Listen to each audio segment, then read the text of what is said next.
عاجبك ان انت بتاخد من وكالة الاهرام للاعلام الفتات واندية تانية كانت بتاخد الملايين، وانت تجيب انصاف وارباع اللاعبين وما بتتكلمش على رؤساء الاندية انذاك؟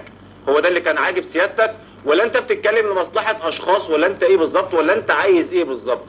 اما بالنسبة لاي صفحات اخرى بتهاجم المستشار مرتضى منصور منتمي او نادي الزمالك، علشان ما يبقاش انا كلامي على شخص هذا الرجل فقط، انا هتكلم على مجلس اداره نادي الزمالك، انا بتكلم الصفحات الاخرى المنتميه الى انديه اخرى.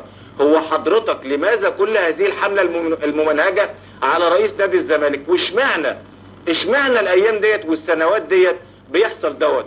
هل علشان خاطر حضرتك انت شايف ان هذا الرجل بيجيب حق نادي الزمالك، فانت عمرك ما شفت رئيس نادي بيتكلم بهذا الصوت العالي فانت انزعجت قمت من نومك قلت لا ده انا نايم كل يوم في سبات عميق وطول النهار والليل انا عشت عمري كله انا الملك المتوج، انا اللي ما فيش صوت قدامي بيطلع بيقول الحق والعدل والصح والغلط، وبيسألني اسئلة المفروض ان انا اجاوبك عليها يا رئيس نادي الزمالك؟ فانزعجت انا بقى العملاق، انزعجت، انت مقومني من نومي، فبدأت تهاجم رئيس نادي الزمالك، وبدأت تهاجم المنظومة الإعلامية لنادي الزمالك، وبدأت تهاجم كل من هو محسوب على نادي الزمالك لمجرد ان هو بيتكلم وبيقول كلمة حق.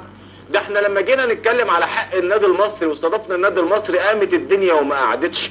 ده احنا لما جينا نتكلم على حق النادي الإسماعيلي قامت الدنيا وما قعدتش. فاكرين السنة اللي فاتت لما اتكلمت انا شخصيا على موضوع ان الإسماعيلي يرجع وازاي كان الحاج عامر او كنت مش عارف الاول نرد على الجزئيه الاولى. هو كان عمل مقدمه طويله عريضه ان مرتضى جاب 5 بطولات في 10 دقائق، ان مرتضى بنى النادي، ان مرتضى عمل اخترع الذره، قعد يهلل كل الكلام ده مالناش دعوه بيه، يفخم في مرتضى زي ما هو عايز. جه بقى للشق الثاني ان هو بيهاجم جماهير نادي الزمالك وجماهير النادي الاهلي. بيهاجم جماهير نادي الزمالك اللي ساخطه على مرتضى منصور وبيتهمها انها بتقبض من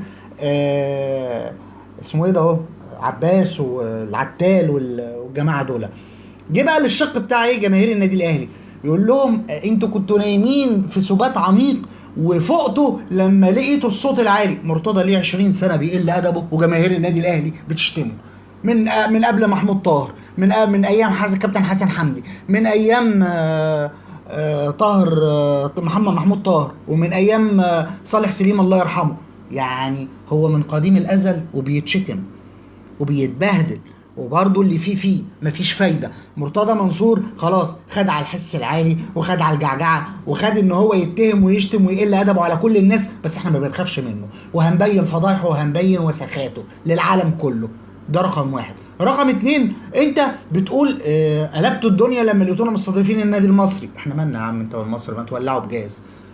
وزعلتوا لما استضفنا نادي الاسماعيلي، ما تستضيف نادي الاسماعيلي. انتوا بتطبخوا مع بعض من زمان ومن قديم الازل، بتفوتوا لبعض، هم يفوتوا لكم وانتوا تفوتوا لهم علشان تكسبوا بطوله وهم يكسبوا بطوله. الله ينور، انتوا الاتنين من زمان مع بعض، فما يخصناش. ان شاء الله تشربوا من البتاع زي ما مرتضى بيقول. فاحمد جمال بياخدنا لحته تانية خالص وبيقول ومش واخدين على الحس العالي عشان مرتضى بيطالب بحقوق نادي الزمالك. هي فين حقوق نادي الزمالك؟ راح علق يافطه مش بتاعته، محدش كلمه، وراح قال انا نادي القرن، عمال يشتم ويهلل وايه اللي ادبه في كل الدنيا. حد كلمه؟ حد عبره؟ حد قال له انت فين؟ يقول لك الصفحات هاجت ومش عارف ايه وبتاع. الصفحات من زمان وهي بتنتقد مرتضى منصور. اذا كانت الزملكاويه نفسهم بينتقدوا مرتضى منصور، الجبان اللي خاف من الصفحات امبارح وغير كلامه بعد ما نهدي الدوري الاهلي، رجع في كلامه وقال لك لا حسب اللائحه للسنين اللي فاتت اللي ما اتلغاش فيها الدوري. نكمل.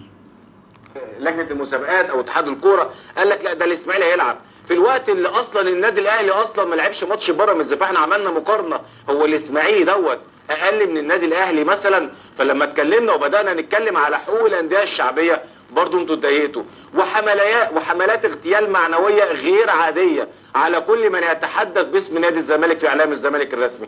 ولاحظوا اي حد بيقف مكاني او بيقعد مكاني من اول ما كنا في البرنامج وحتى الان، اي حد بيتم اغتياله معنويا بشكل ممنهج، هو الصوت العالي انا عارف انه بيزعج بيضايق، بس بيزعل قوي كده. ما كنتش متخيل ان احنا ما عندناش سياسة الاخر، ان انت ممكن تسمعني واسمعك. انا بقول لك، وزي امبارح ما قلت للكابتن احمد شوبير وبمنتهى الادب، وهقول له النهارده تاني، ليه ما تسمعنيش وليه ما تردش عليا زي ما انا بسألك، وزي ما المستشار مرتضى منصور امبارح سألك. هو سألك في اسئلة معينة وطلب منك اجابة، وقال انا مستعد اعيد الدوري. يمكن احنا عندنا المقطع موجود وممكن احنا نعيده تاني على فكرة، ونعيد اللي قاله المستشار مرتضى مرة تانية على الهواء، علشان اللي ما شافش في مقطع بيقول فيه وبيوجه كلمة الى الاعلامي احمد شوبير، وبيقول له رجع الحاجات اللي حضرتك خدتها. وده طبعا اللي قاله رئيس نادي الزمالك الى هذا الاعلامي، قال له رجع الحاجات اللي حضرتك خدتها من ساعات ومن فلوس ومن نقود و في السعوديه، وساعتها انا هقول ان الدوري يرجع. هو الراجل سال الاسئله ديت، لماذا لم يتم الرد على هذه الاسئله؟ وقبل كده لما سال رئيس نادي الزمالك اسئله اخرى في نفس هذا الاطار، لماذا لم يتم الاجابه على هذه الاسئله؟ انا عايز اسال سؤال، هو ماله مال شوبير؟ شوبير عمل لك حاجه يا ابني وانت صغير؟ مالك ومال شوبير انت؟ ايه اللي دخل شوبير في الدوري؟ ايه اللي دخل شوبير في الكورونا؟ ايه اللي دخل شوبير في استئناف الدوري؟ يقول له ساعات الراجل خد ساعات هديه من واحد. انت مال امك يا حبيبي انت وهو؟ انت مالك انت ومرتضى؟ خد ساعات، ايوه، بعدين مش هيرجعها، انت مالك؟ نفسي افهم يعني دلوقتي واحد ضرب واحد اخر الدنيا، انا مالي؟ انا ادخل نفسي واحشر نفسي في اللي ماليش فيه ليه؟ كل شويه شوبير خد ساعات، مراته خدت ساعه، خد ظرف مش عارف فيه ايه. يعني دلوقتي فاكرين لما منتخبنا حصل على بطولة في الإمارات، قصدي حصل على بطولة أفريقيا، وراح اتكرم في الإمارات، وخدوا علب، كل علبة فيها مش عارف 50,000 دولار ولا 20,000 دولار، وكل المنتخب أخد. أجي أنا بقى أقول إيه؟ يا اللي خدتوا شنط من ولا صناديق فيها فلوس من الإمارات ده. طب يا الإمارات دي مش اديت هدايا للمنتخب عشان كان فايز في بطولة؟ إيه المشكلة يعني؟ وادت الجهاز الفني، ايه المشكله؟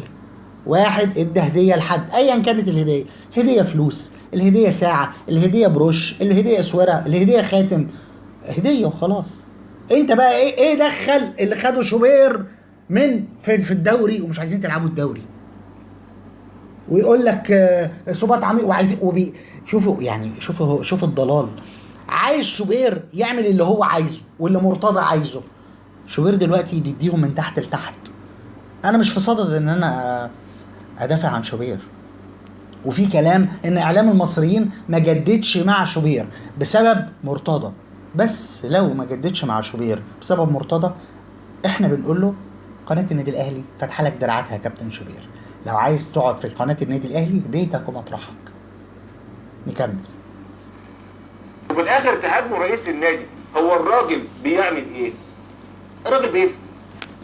الراجل بيسأل ومحتاج إجابة من اللي بيسألهم، لأن طبعا هو عنده حاجات أكتر من كده، ولكن طبقا لأن احنا بنشتغل في قناة محترمة، فمن المستحيل ومش من الممكن إن في كلام يتقال على الهوا أكتر من كده. بس على فكرة في كلام صعب جدا جدا جدا ممكن يتقال، بس ما ينفعش إن هو يتقال.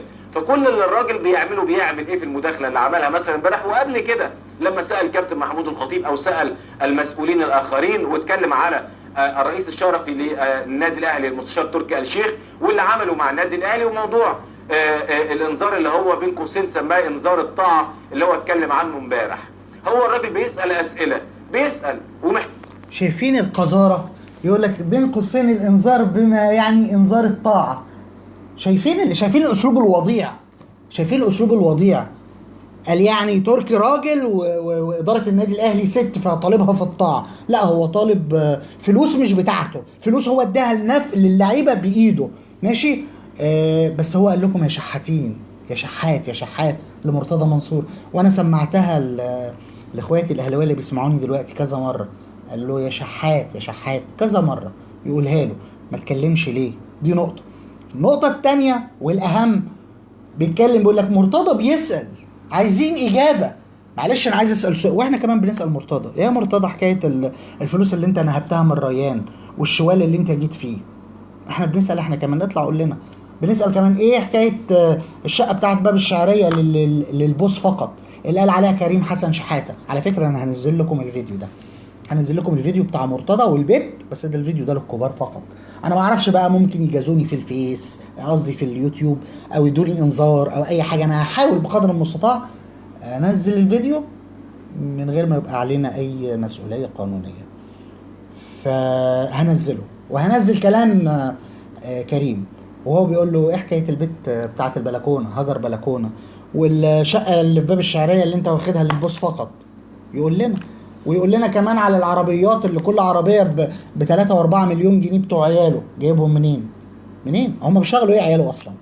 في المحاماه؟ هو اصلا ما فيش محاماه، ما بيشتغل. مرتضى منصور ما بيترفعش في اي قضايا خالص، غير قضايا نادي الزمالك بس، فقط لا غير. وعياله معاه في ديله، رايحين النادي يا بابا روحوا، جايين من النادي يا بابا تعالوا. ما بيروحوش لا بيقفوا في ساحة قضاء، ولا بنشوفهم ماسكين ورق، ولا بيترفعوا ولا اي حاجة. جابوا الملايين دي منين؟ احنا برضو بنتساءل، يقول لنا جابوا الفلوس دي منين. ويتكلم على كابتن شوبير وعلى الخطيب، ويقول لك هو بيسأل، والانذار في بين قوسين انذار بتاعه، ويقول لك بما يتناسب مع ميثاق سوسه. مش انا بقول لكم من امبارح ان الواد ده سوسه بيعرف يتلاعب بالالفاظ، يعرف يقل ادبه، بس يقول لك انا محترم وفي قناه محترمه، ويخلي اللي قدامه يشتم ويقل ادبه بتاعه، وحتى هو ما يقطعوش، ما يقولوش انت فين. نكمل. محتاج اجابات. لماذا لم يتم الاجابه على هذه الاسئله؟ نفس السؤال بوجهه برضه للكابتن وبمنتهى الاحترام وبالادب وبهذا الحوار الاعلامي الراقي بيني وبين الاستاذ الاعلامي الكبير كابتن احمد شوبير.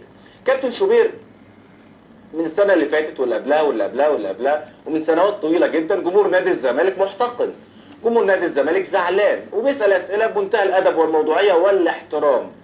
هو حضرتك ليه كنا بنتكلم على موضوع ماتش الاهلي والزمالك اللي ما اتلعبش، والحمله اللي اتعملت على مجلس اداره نادي الزمالك وعلى المستشار مرتضى منصور الذي تم عقابه على مباراه؟ بيقول لك جماهير الزمالك محتقنه ليه؟ شوبير عمل ايه لجماهير الزمالك؟ شتم مرتضى؟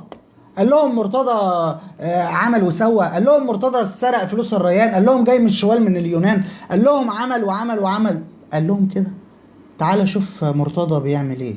ده مرتضى لو في اهلاوي شافه في الشارع هياكله بسنانه. مرتضى قاعد يقول يا خطيب الشنط اللي انت واخدها اللي فيها دولارات من تركي، طب انت برضه انت مالك؟ واخدهم بإرادة تركي ولا غصب عنه؟ انت بقى برضه الخطيب مش هيرد عليك، مش هيعملك بني ادم ويرد عليك.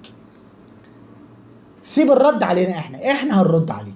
خطيب مهذب وراجل ملتزم ورجل دولة، هو ده اللي يقال عليه راجل دولة، راجل مسؤول، كلامه بحساب، تصرفاته بحساب، تحركاته بحساب. مش انت واخد شقة للهشك بشك. نكمل. مباراة الامارات وهو اصلا ما كانش موجود، وتبني وجهة نظر اللجنة الخماسية عاشور وتجديده للنادي الاهلي عاشور وتجديد، ان ده كان فرض عين على نادي الزمالك. ليه خدت الاتجاه دوت؟ ليه ما حدش بيتكلم، او حضرتك تحديدا ما اتكلمتش على ملف حسام عاشور وتجديده للنادي الاهلي وتم توجيه اللوم لحسام عاشور كابتن النادي الاهلي التاريخي؟ ليه ما اتكلمناش عن رحيل احمد فتحي النجم الاسطوري في كرة القدم المصرية واتفردت صفحات، ونتكلم ليه احمد فتحي، ازاي يمشي احمد فتحي من النادي الاهلي، وهل هناك مثلا يعني كان المفاوضات ما كانتش يعني مدير الكرة ما كانش موفق في المفاوضات، زي ما كانش موفق في مفاوضات عبد الله السعيد، زي ما كانش موفق في مفاوضات مش عارف مين ومين ومين الناس اللي مشت كهربا قبل ما ندخل في موضوع كهربا، شايفين قلة الادب؟ يقول لك مدير الكرة ما كانش موفق. انا عايز اقول لك على حاجة بس، الفرق بين النادي الاهلي واي نادي في العالم انه ما بيجبرش اللاعب انه يقعد غصب عنه. انت يا ابن الناس عايز تقعد في النادي الاهلي؟ طب انت هتاخد 10 قروش حلوين، ال10 قروش حلوين، اتفضل اقعد. 10 قروش دول مش عاجبينك؟ لا مش عاجبني. طب انت عايز 11 قرش؟ طب ممكن ندي لك 11. عايز كام؟ عايز 20. لا 20 كتير مش هينفع. رضي اهلا وسهلا، مرضيش الباب الاهلي مفتوح. ده بالنسبه لاي لاعب. بخصوص عاشور عمل ازمه ما بين الاهلي وتركي.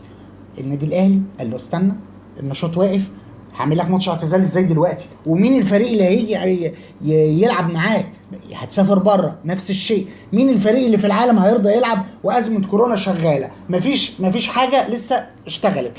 راح اتصل بتركي، يا عم تركي هلحقني ده انا عايز وعايز وعايز وعايز، وبتصل بكابتن الخطيب ليه 4 ساعات وما بيردش عليا، وكابتن الخطيب كان عنده حفيده او حفيدته، حفيده تقريبا تعبان وعيان وحالته صعبه، فعمل ازمه من غير لازمه. فبعد ما النادي الاهلي عرض عليه ان هو يعتزل ويمسك منصب اداري او يبقى مثلا في قناه النادي الاهلي يقدم برنامج، رافض، قال لك لا انا هلعب ومش هلعب وبتاع، وعمل له موال، فسبب ازمه. جماهير النادي الاهلي محتقنه من مرتضى مش من الاداره، فبالتالي ما ينفعش يبقى فيه اي مشكله جانبيه من اللاعبين. فالنادي الاهلي قرر ان هو خلاص يا عم عاشور، انت تاريخك فوق الدماغ ويحترم وكل حاجه، بس انت ما ينفعش ان انت تبقى عندك استعجال ولهوجه على الفلوس.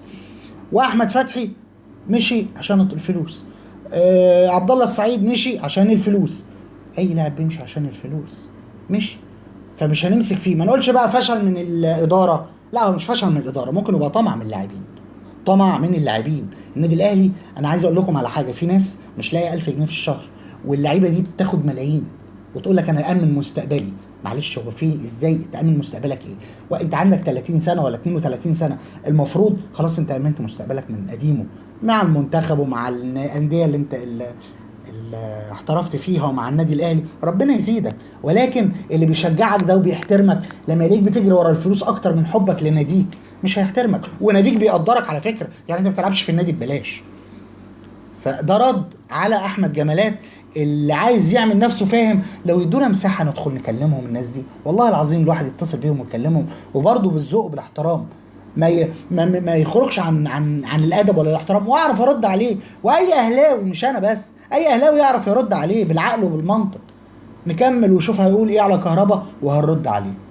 وجهة نظر واحدة بس اعلاميا شايفينها من نفس هذا الاعلامي الكبير اللي بيتكلم في اطار معين. طب هو نادي الزمالك دوت مش هو اللي ليه حق في كهربا وهو ابن نادي الزمالك، وانتوا عارفين مش ازاي، والتاريخ ما بيكذبش. مش انا قلت لكم اول يوم كنت موجود هنا معاه؟ طب انا عايز اقول لكم على حاجه، كهربا كان قاعد في نادي الزمالك، اللي خلى كهربا يمشي من نادي الزمالك مرتضى قبل كل مباراه يجمع اللعيبه ويوقف المدرب ويفضل بقى يهزر من اللعيبه.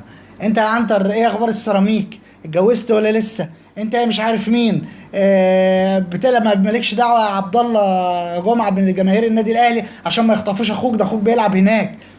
يروح ماسك كهربا، يا كهربا ايه اخبار البنات والمزز؟ على فكره طليقتك قالت لي كذا كذا كذا كذا من قيمه اسبوع، مراتك القديمه قالت لي كذا كذا، ويفضل يدخل في علاقات جانبيه ويدخل في اسرار وحاجات ما ينفعش تتقال قدام ناس. فكهربا اتنرفز، راح مرتضى قال امسكوا لي الواد ده اهو للعمال اربطوه لي، وكان في خناقه جامده ومرتضى ضرب كهربا، ضربه ومسكوه بتاع، راح امير واحمد عيال مرتضى راحوا داسوا دماغ كهربا، وحقك علينا ومش حقك علينا بتاع. يوم ما استضافوا في قناه الحدث على التليفون وقال كهربا انا قتلته انا ضربته، قعد يهزر كده ويستعبط ويصيع، وخد ده كهربا اهو. فكهربا قال مفيش حاجه مش عارف ايه بتاع. كهربا من وقتها حلف ان هو يسيب نادي الزمالك، ومن بعدها ما راحش، بعد ما الموضوع ده ما راحش نادي الزمالك. عرفت ليه كهربا مشي من نادي الزمالك؟ وما كانش قصده انه يروح النادي الاهلي،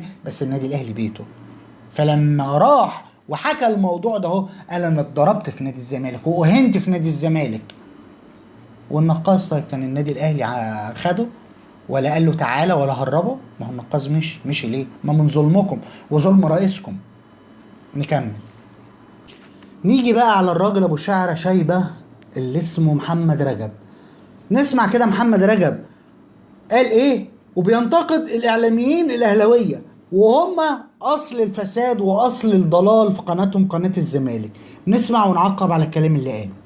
انت بتتكلم على ما يتعلق بالتناول والسياق الاعلامي في مصر، وانا في المقدمه اتكلمت عن الاعلام اللي بيتكلم على ان كهربا احتراف انه ينتقل الى نادي الاهلي بعد ما جه من البرتغال، في حين ان مثلا هو نفس الاعلام اللي مسك احمد فتحي وشرحه لمجرد ان هو بيتكلم على الحق المادي ليه في تجديد التعاقد، وفشل مدير الكوره في النادي الاهلي مثلا في التعاقد معاه وفي تجديد التعاقد معاه طبقا للي احنا عارفينه ومتاكدين منه.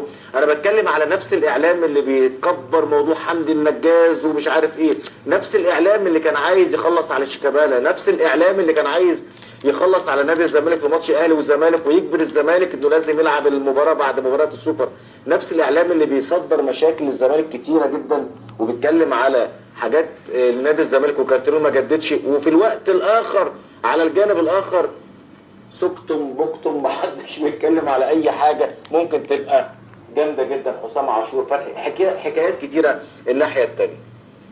شوف يا كابتن احمد، احنا اتعلمنا في الصحافه قبل ما يبقى في فضائيات والكلام ده على ايادي اساس زجبار. نعم. يعني انا اللي دخلني جورنال مصطفى امين، اشتغلت مع موسى صبري، اشتغلت مع ابراهيم سعده، اشتغلت مع سعيد سنبل. واخد بالك اللي بيحصل ده دلوقتي ده مش اعلام، ده مش اعلام، ده ناس طالعه مخصوص. بص انا اختصر لك الموضوع. هم 2 3 في الفضائيات اهلاويه بيتخانقوا مع الزمالك بسبب وبدون سبب، منهم الكابتن شوبير وسيف زاهر على فترات. يعني لما يبقى سيف زاهر طالع يقول من اسبوع ان هو اعتقد ان الدولة هي عايزة ترجع الدوري علشان يتقال علينا بره ان احنا في عز الازمة الكورونا رجعنا الدوري. ليه؟ هي مصر ضعيفة للدرجات يا سيف؟ هي مصر مستنية ان العالم يقول مصر رجعت الدوري رغم ازمة الكورونا؟ طب ما هي مصر عاملة الشغل شغال، المصانع شغالة والانتاج شغال والحظر بيتخفف. مصر مش مستنية الكلام ده. ولا انت عايز تمرر للنادي الاهلي المطلب بتاعه بعودة الدوري وانت وشوبير بقى. وانا حذرت شوبير اكثر من مرة، يا شوبير ما توقفش قدام الديزل. الديزل لما بيبقى جاي بيفرق. يا شوبير خليك اعلامي محايد، انت بتشتغل في قناة محترمة تتبع اعلام المصريين الناس المحترمين اللي هم لما عملنا قناة الزمالك كانت اول التوجهات مش عايزين تعصب، مش عايزين نعمل مشاكل مع حد، مش عايزين نقول كلام يجرح حد. شايفين التوجه وقلة الأدب والإسفاف وإلقاء التهم علشان الجانب الآخر يفضل في حالة دفاع فقط عن نفسه. مرتضى لئيم، مرتضى خبيث، مرتضى إنسان مش سهل. اشتموا شوبير، شوبير دلوقتي هو ايه البوق الإعلامي الموجه لينا، فلازم ايه نقطع له لسانه. نفضل احنا الثلاثه النهارده هجوم على شوبير، النهارده الحلقه عن شوبير، افضلوا اشتموا في شوبير وهاجموا شوبير. ثم سيف زاهر ده، سيف زاهر ده اكبر معرس لمرتضى منصور، اكبر معرس. الاهلاويه ما بيحبوش ليه؟ عشان بوشين، عشان على طول جاي في ديل مرتضى منصور. ليه مرتضى بيعمل مداخلات وعياله بيعملوا مداخلات مع سيف زاهر؟ يا خلي كده مرتضى يغلط في سيف زاهر. مرتضى على طول بيشكر في سيف زاهر علشان مطبلاتي. شوبير واجعكم وقارصكم وبتاع، وتقول انا حذرتك اكتر من مره يا شوبير. والبي اللي بيقول لك فشل عبد الحفيظ في التجديد. طب وامير والعيال اللي هربوا مش كان فشل؟ النقاز لما هرب ده مش فشل لامير؟ كهربا لما هرب ده مش فشل لامير؟